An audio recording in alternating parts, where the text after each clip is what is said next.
This is Tom Dillon, the Lifetime Liberal, and today is Tuesday, September 27th, 2016, and the title of this rant will be Hillary Skunks DJT, meaning Donald J. Trump.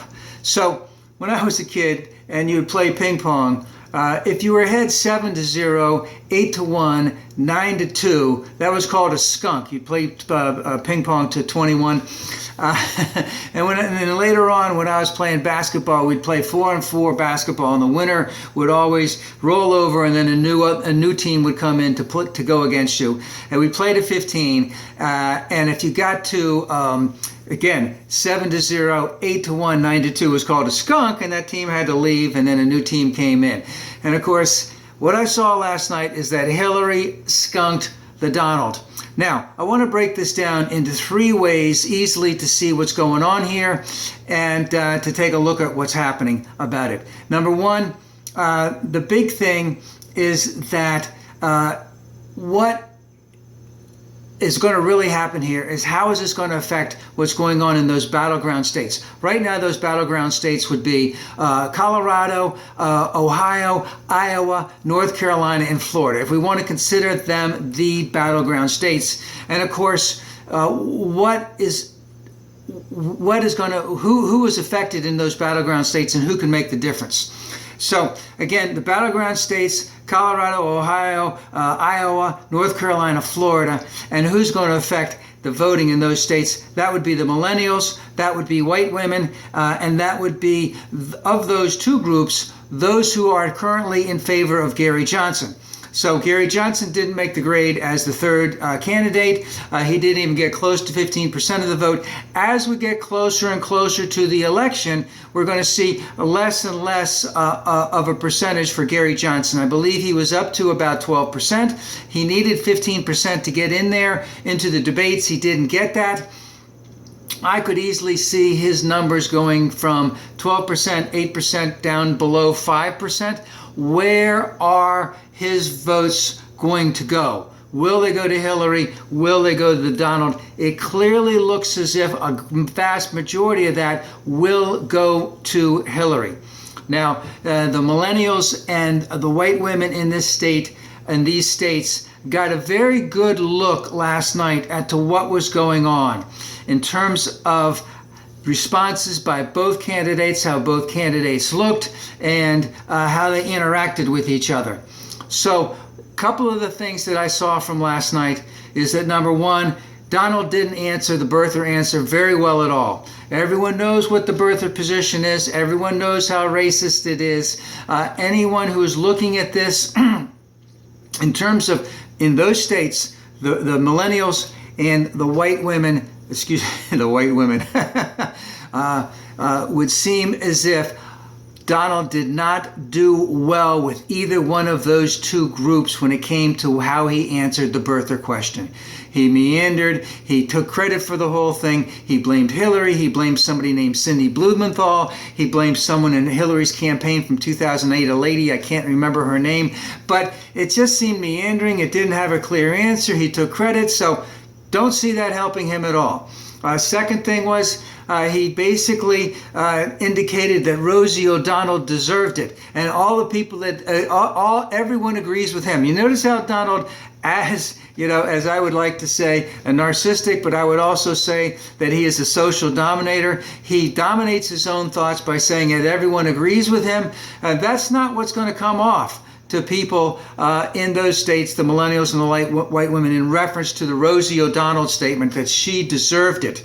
All right, and there was an offshoot of that, which was the lady from Venezuela who was the Miss Universe in 1996, I believe, when Hillary identified her. She identified her by name. She identified her as a person, and the terrible things that Donald said about her. So I don't see that helping the Donald in those states with those groups of people.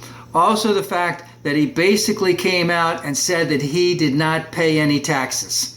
He called it smart business, and of course, Hillary pointed out that those taxes could have been used for Meals on Wheels. That could have been used for Head Start. That could have been used for educational funding. And he was trying to take credit for how great he was. Now, again, if we look at the people that Donald already has, they're going to say that's great. He didn't pay any taxes because we don't want to pay any taxes. But again, in the battleground states and to those people that are going to be making the decision, I don't think that looked very good at all. Another thing was that he looked tired at the end. He was itchy, moving around. He had facial expressions that weren't very good. He constantly was interrupting Hillary. All of those things, did not look very good. So I would say, from a standpoint, my biased, completely, utterly biased standpoint, is, this lack of discipline showed incredibly out there. Now, what I saw from Hillary was she was prepared to the max. She knew what she wanted to say. She bided her time. When Donald gave her an opening, she took the opening, he took the bait, and it didn't look good for him. All right, so what she was prepared. She had a strategy. She had a strategy to win the debate, just like she has a strategy in all of these things that she wants to go after when she becomes elected. The Donald basically did not have a strategy. He basically thought with his own smarts, his own competence, is that what you would like to say? His own ideas, that he would nail her every single time he got a chance. But he didn't, because a strategy has to be well planned. It has to be thought out. You have to have tactics about those plans that'll basically, you have to fulfill those tactics so that you can fulfill the overall strategy. And he did not have any of that. So basically what I saw, Hillary skunked him last night. We could go into a lot of things, but basically he didn't answer the birther question very well. He just blew it in terms of the Rosie O'Donnell thing. So, right there, you look at women, you look at minorities in terms of that, and he's not going to get that kind of vote that he needs from that. Remember, he needed to do much better. He needed to win this thing. It doesn't appear as if he won it at all. That concept that he didn't even pay taxes and proud of it. Don't see that being a winner for him.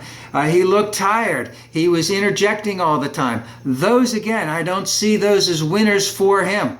So what's going to happen is we'll start seeing some polling over a period of time within the next 5 to 7 days. Within the next 2 weeks, we'll see whether or not if any of that is stuck.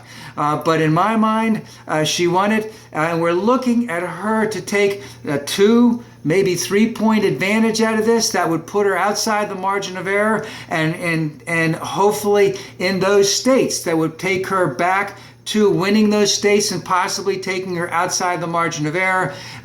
Again, Colorado, Iowa, Ohio, North Carolina, and Florida. We'll see what happens, but as far as I'm concerned, Hillary blew him out of the water.